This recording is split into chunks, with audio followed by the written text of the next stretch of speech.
Peace. This is S.S.Oracle, Shadow and Soul Oracle. This is Savvy. So this is going to be another, always wanted to make this kind of video. Like yesterday I was in my silly energy, but right now we're in a more kind of serious energy, but still on the light side, because this is information that I feel people can benefit from hearing, whether you are a man or a woman or a father or a mother. Okay. So, 8 years into my motherhood journey. Okay. And just that it's just been awakening after awakening spiritually. And so I feel, just based on my path and the things that I've had to experience in terms of upheaval, and just the transitions of motherhood and raising a child, I feel I can, you know, give some information and some support in regards to the topic. So we're talking about divine feminine maternal instinct here. So what I'm going to talk about is the difference between being soft and savage, right? Which are two energies that the mother or divine feminine energy operates in. Okay, it's not just about being soft. Okay, it's about knowing when to handle business and take care of things need be and teach lessons. I'm going to talk about seeing the child or seeing the inner child versus seeing the growth or maturity or the adult in a being or a person. And I'm going to talk about authority in terms of matriarchy and maternal presence. So, understanding that people may not have the best relationship with their mothers or maternal figures. Like, I would want to be as patient as possible with giving this message. So my respect is to that and those tumultuous, traumatic, even abusive experiences that people may have had. But the reason why I want to share this is so that people understand how to nurture themselves, one, and how to have a awareness and even a higher regard for the experience of being a mother. And so, yeah, so I woke up this morning thinking about like coddling and like what goes into the extent of coddling a child in terms of not allowing them to experience, challenging things or trying to jump into like every situation and fix things and, take care of everything for them versus allowing them to foster a sense of independence. And so divine feminine energy and the maternal instinct in this regard is to know the difference between when to step in and when to step back. And that can be difficult. Okay, like I know we've heard and may have had the experience of being told to, just cry it out or being left to cry. And, my experience with that is I want to understand emotions, right? Like emotional awareness and intelligence is something that has been important to me and was becoming important to me prior to becoming pregnant and giving birth to my child. So it was something that was already in my path prior to my motherhood experience. So, teaching my child how to recognize emotion and how to regulate emotion has been a hallmark of my experience. And so being able to cry and having time to cry is necessary. However, there have been times where I've stepped in to help my child understand how to take that breath. And then there have been times where we've had lessons, because I do homeschool.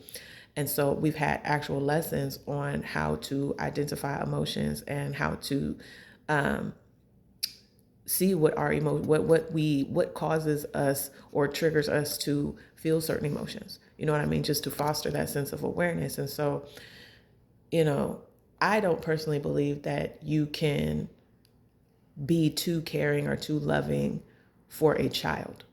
You know what I'm saying? Especially in a world and in a society where, and I'm a mother to a boy, right? So especially in a world and a society that puts a negative stereotype and label on showing emotions for men, especially Black men, men of color, and showing sadness or crying or negative connotations about your anger. Like, I feel that it's most important to like be there.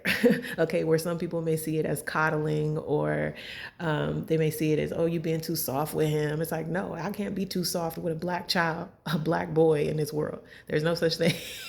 Okay, but with awareness that he will have to handle his own experiences, right? And so based on my teaching and based on my patience, again, divine feminine energy, nurturing and patience, based on how patient I am with him and how I can take a step back and allow him to have his own experiences, is part of my awareness as well. Okay, so it's like, when to teach a lesson is, you know, they have to know.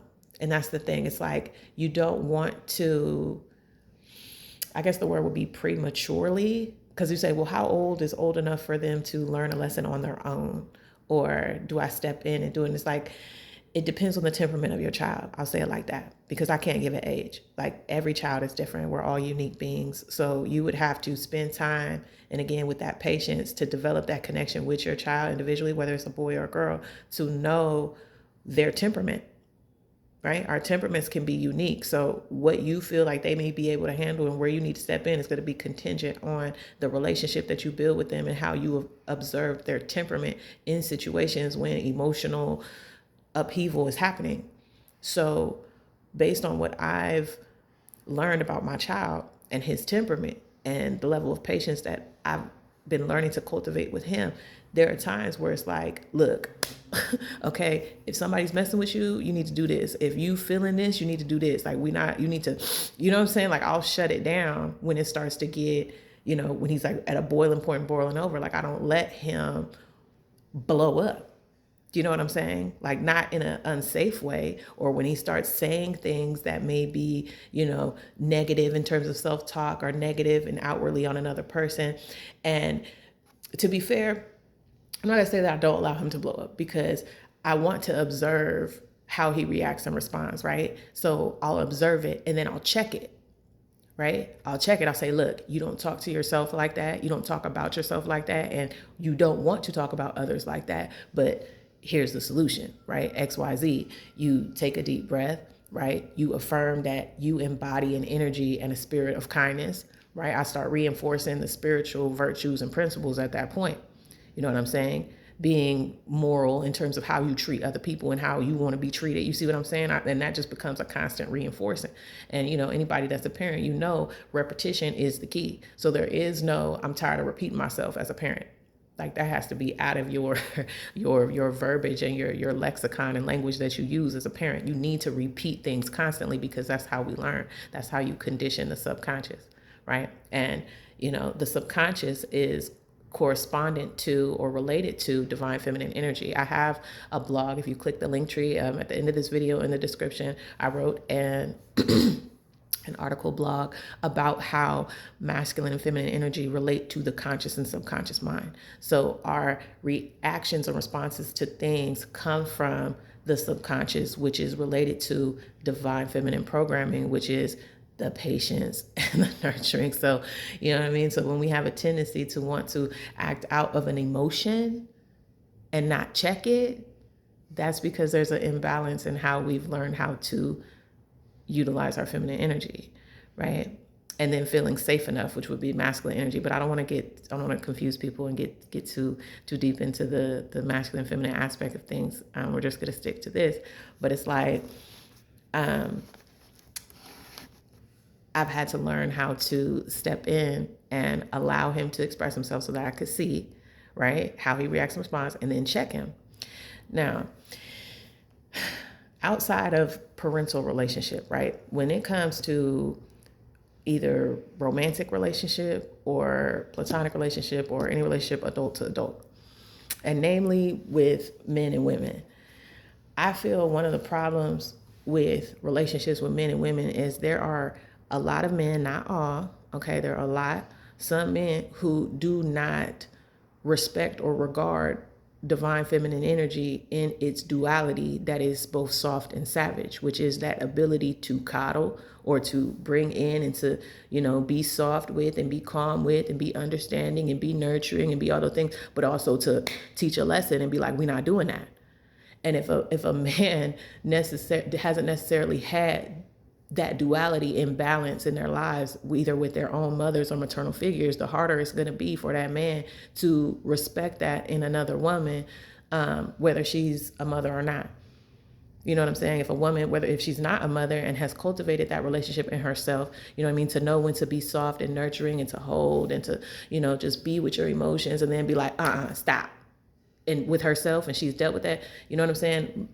If a woman has done that within herself and she meets a man that hasn't had that in his life, there's going to be some conflict because there's this idea socially that women are supposed to be soft, right? And that if we're being anything but that, we're being aggressive or we're being manly or we're being too masculine, and that's bullshit, excuse my language, right? Because it comes from the mother to put things in check and balance. I mean, we actually build the body of a human in our body, like we're building that. So we have to balance and check and regulate everything. So why wouldn't that be the same expression on the outside?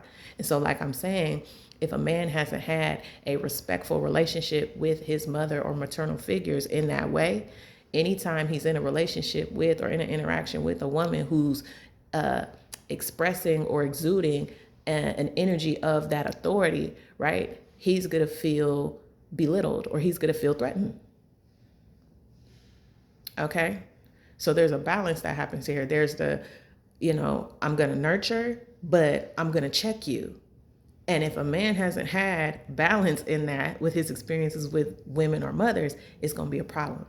Or if he hasn't cultivated that within himself to allow his own internal divine feminine energy, right? Because as men and women, we have both energies within us. So if a man hasn't had or cultivated a closeness or a recognition of his own feminine energy within, where he has been able to nurture himself, but also check himself, he'll have a problem on the outside with women or mothers. Okay, so I'm kind of going over, I was trying to follow my notes, but it's okay.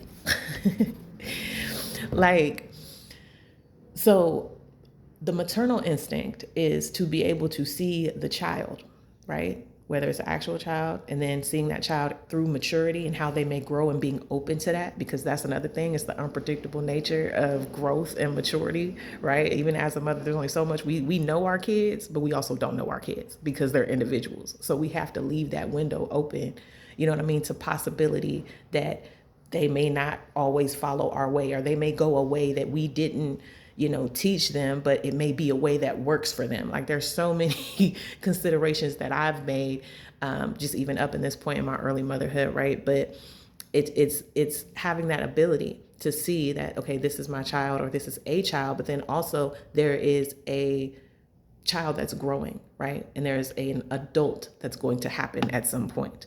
And so when we're dealing with adult to adult, namely man-woman relationship, a woman is able to see, the divine feminine maternal instinct is able to see that little boy in a man, but also a man. And so one thing, I made a post about this a couple of days ago, where it was like, if you haven't met the softness in me, it's because I haven't made, or if you haven't met the soft version of me, it's because I haven't met the safe version of you. And going back to what I was saying about this societal expectation about women supposed to be soft or need to be nurturing and need to be, all of this. It's like, if you're not a safe person, namely, if you're not a safe man, and you're coming at me with aggression, or you're coming at me with your teeth and your claws out, what makes you think I'm not going to come out with mine out? You see what I'm saying with the duality? Okay, there's soft and then there's savage. Like if you're coming at me aggressively, the only natural way for me to respond is to, right? So it's like, I can see, it's like we want to have patience with men sometimes, right? We do our best to have patience with men in terms of their emotional experiences and wanting to be there for them. But if they're erratic or they're, puffing up, our natural response and maternal instinct is to protect, right? Mothers are protectors. Again, we house the child before birth. We are the first natural protector of life. So it is a maternal instinct to protect and preserve the self, okay, and to protect and preserve others. But if we're in the presence of threat and aggression, we gonna protect ourselves. You can't expect softness and you bring in a fight. You see what I'm saying? So it's like we have an ability, that divine feminine maternal instinct is to, I can see your inner child. I can see where you may be wounded. I can see where you be hurt. But I can also see that you are a grown person, and you also have the capacity and the ability to possibly hurt me or unalive me. And we're seeing stories every single day about things like this happening. Okay.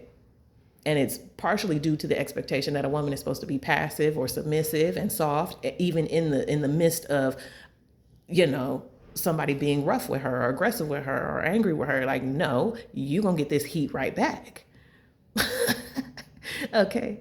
So it's a maternal instinct. It's a divine feminine duality that goes on here. Like there's softness in there and there's savage. And so we have to understand that within ourselves and be able to clock when it's appropriate to extend either energy.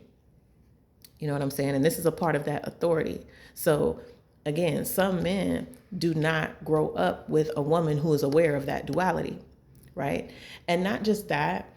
Another thing I was thinking about this morning was how learning what motherhood is or womanhood is in a, like a transparent kind of way. Like if you've never had a woman sit down with you and tell you what womanhood is like or what motherhood is like where's your perception of what that is even coming from? And you could say this vice versa for fatherhood or manhood. If you've never had a man sit you down personally and talk with you about manhood and fatherhood, like where are your perceptions coming from? And 9 times out of 10, I may even say 9.9 times out of 10 is coming from societal construct and societal ideals, right? Or people's perceptions or their beliefs and the things that they say based on their negative experiences, right? It's more so we hear, negative experiences and we build those connotations and ideals on them, like all men are like this or all women are like this because of our negative experiences. You see what I'm saying? But it's like, how many times do we hear positive experiences and people being affected by them and then putting that filter on their next relationships, right? Like I've had a bad relationship with this woman or with my mom, so all moms are like this, or all men, all dads are like that. You know what I mean? So it's like, it's very limited thinking that goes on in our society. And so we have a hard time respecting certain authorities, right? I kind of touched on this a couple minutes ago, but it's like, that maternal authority. So it's like if you don't have or haven't had positive, respectful examples of maternal authority, it's going to be difficult to respect that maternal authority when it comes into your presence, right? Whether that's a man or a woman, right? Or whether you're a man or a woman. If you're a man and you're dealing with a woman who's a mother and you didn't have positive, respectful examples of maternal authority, it's likely your perceptions of what a mother is or supposed to be is probably negative.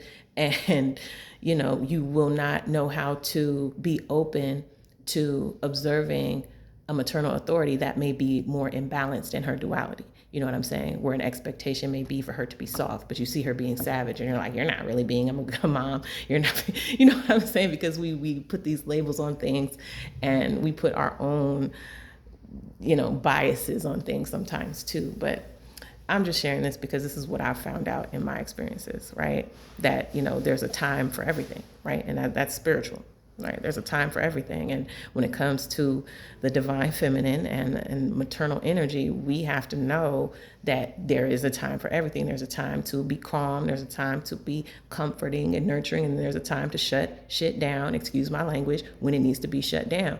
And if a man or even a woman doesn't have respect for that savage end, or maybe they were abused, right? They were abused in that energy. They may not know how to recognize or respect that energy, okay? Because knowing how to shut things down and knowing how to be savage doesn't come with the energy of abuse, okay? That's verbal, that's physical, or anything else, okay? So if there was abuse involved in how someone was raised, from their mothers or maternal figures, that contributes to the inability to respect the authority of a maternal energy or a matriarchal energy, okay?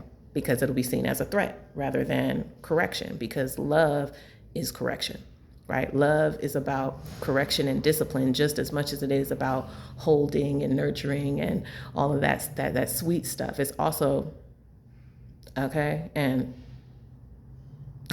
It's that stuff too when we need to put something in check. And so having a respect for that is important, and reflecting on how that may have not been present in your experiences, or how it may have been present in a negative or an abusive kind of way, and how that may contribute to your perception of what divine feminine is, or what a mother is and is not supposed to be. So I hope that was clear. Okay, like I wanted to come on and share that because that was heavy on my mind this morning. All right, divine feminine, maternal instincts. Okay, like there's a duality. All right, there's softness, there's savage, there's an authority, there's seeing the inner child and being able to see the child, but also seeing the growth that can happen, and then also seeing the adult in it. Like, I'm not gonna coddle a grown person. I'm not gonna make myself responsible for managing an adult person's emotions. You see what I'm saying? And sometimes that's an expectation for women, for mothers, where it's like, oh, you're a mom, or you're a woman, you're supposed to be this, you're supposed to be. No, like, we're not sounding boards, we're not sponges, we're not here to absorb other people's problems. We're here to listen intently when we're approached respectfully. So you can't expect, again, a woman to be soft when you come at her hard. Like, what is that? You know what I'm saying? So, that's just my take. I may touch on this later in a different time, in a different kind of a way, but I just want to put it out there now for anyone that may relate or may resonate. And if it didn't resonate, then, it is what it is. But, all right. I offer service consultations. All right. I'm a multidimensional intuitive channeler. I'm an alchemist, spiritualist, energy healer.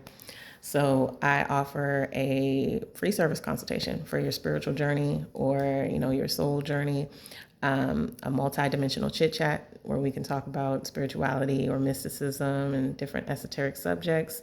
I do a one-on-one wealth building session, spiritual wealth building session, okay, for people who want to cultivate a closer relationship to their spiritual life, spiritual powers, higher self, higher powers, as an anchor, as opposed to utilizing or seeking material things for your sense of comfort. You utilize that spiritual aspect of life. I also offer readings, right? Alchemy readings for your personal transformation, where we talk about like energy work, your chakras, and things like that, and love life readings, whether that pertains to yourself or relationships. All right, I have plenty of readings down on my channel here, where if you find something that resonates with you, check it out just to see my style. Again, you can check out my blog about that information with masculine, feminine energy relating to the subconscious and conscious mind, along with a couple other subjects that are there. And yeah, I'll talk to y'all later. Peace.